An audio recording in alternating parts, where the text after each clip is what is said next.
एक बार एक दोस्त होते हैं जिनका नाम राम और श्याम होता है। वो बहुत ही गहरे और बहुत ही खास मित्र होते हैं। तो क्या होता है कि एक बार राम के बहन की शादी होती है।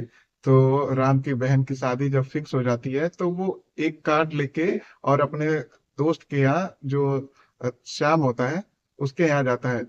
उसके पास जाके और उसके गांव जैसे ही जाता है तो राम वो श्याम पहले ही गांव से बाहर पुलिया के पास खड़ा होता है तीन चार दोस्तों के साथ। तो ये जैसे ही राम जाता है तो जाके और उसको कार्ड दे देता है और कहता है कि भाई तुम्हें जरूर आना है, मेरे बहन की शादी है और तुम्हें आना ही आना है, कोई बहाना नहीं चलेगा। तब वो खड़ा जो श्याम होता है वो कहता है कि ठीक है भाई, मैं जरूर आऊंगा।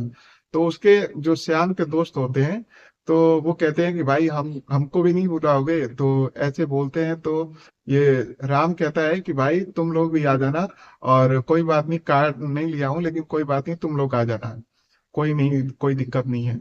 तो अगले दिन जब जब ये सभी लोग जाते हैं, श्याम और उसके सारे दोस्त राम के यहाँ, तो शादी में सब फंक्शन अच्छा सा हुआ होता है, खाना पीना का स्टॉल लगा होता है और बम्फर सिस्टम हुआ होता है, जो एक तरीके से होता है कि उसमें खाना कोई आपको खिलाएगा नहीं, आपको जितना मन चाहे उतना खा सकते हो, निकाल सकते हो। तो उसमें क्या होता है कि आप जितना भर पेट खा सकते हो, जितना जो चाहे उतना खा सकते हो।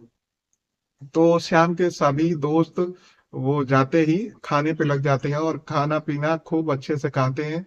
रसगुल्ला, गुलाब जामुन और पुलाव, पनीर, सारा चीज खूब अच्छे से खा लेते हैं। डांस वगैरह भी करते हैं डीजे में।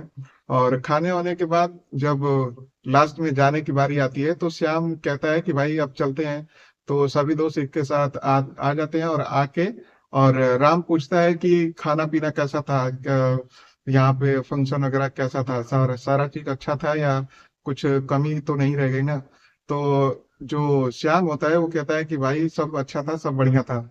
लेकिन उसके दोस्त जो कहते हैं कि उसका दोस्त जो तीन चार उसके साथ गए होते हैं वो कहते हैं कि भाई सब चीज अच्छा था, सब बढ़िया था, खाना पीना भी बहुत अच्छा था, लेकिन ना पनीर में थोड़ा ऑयल, तेल ज्यादा हो गया था। जो गुलाब जामुन था ना वो थोड़ा छोटा था, बड़ा नहीं था। रसगुल्ला था ना उसमें थोड़ा रस कम था, वो सूखा हो गया था। तो इस तरीके से वो कहने लगे और कह करके वो सारे सारे लोग चले गए और श्याम भी चला गया। दोस्तों, इस कहानी से मैं आपको बताना चाहता हूँ कि आप जो कमियां निकालने वाले होते हैं ना, जो खामोका लोग होते हैं, वो आपको हर चीजों में वो कमियां ही देखेंगे। आप खूब अच्छी चीजें अगर खिला दोगे, कोई भी चीजें बना के दे दोगे ना, तो उसमें भी जो कमियां निकालने वाला होता है, जो खामोका व्यक्ति होता है, वो कमियां निकाल ही देता है। वो रसगुल्ला पूरे भरपेट खाया है, गुलाब जामुन भरपेट खाया है, पनीर भरपेट खाया है, लेकिन फिर भी उसमें वो कमियां निकाल रहा है। अगर उसे खराब होता, अगर अच्छा ही नहीं होता तो खाया ही नहीं होता, लेकिन वो खाने के बाद भी वो कमियां निकाल रहा है।